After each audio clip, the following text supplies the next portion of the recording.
Bitta narsaga e'tibor berganmisizlar, odamlar o'zini o'lmasdan o'ylaydi menimcha. Menda shunaqa fikr tug'ilyapti oxirgi marta.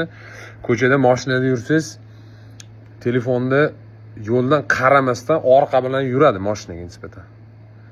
Ne qaramaydi. Mashina bu 1,5 tonna, 2 tonnali temir. Tezligi 60 kilometrdan yuqori bo'ladi odatda. Kelib turib ursa Tyson ham unaqa ura olmaydi. Odamlar men bilmayman nimaga, nima deydi, sun'iy saralanish degan narsa bor-da. Odam o'zini ahmoqligi uchun o'lib ketaveradi-yu, ip bog'lamasdan chiqib oladi, yo'lga qarab og'zini ochib o'tadi, tezlikni chamalamaydi, o'zini o'zi ehtiyot qilmaydi. Shu narsa sun'iy saralanishga olib keladi demanimcha, bunaqa odamlar kamayib boradi, borgan sari. Men bilmayman, men uchun juda g'alati bu narsa. Men u yoqqa qarayman, bu yoqqa qarayman, yoshligimdan o'rganganman.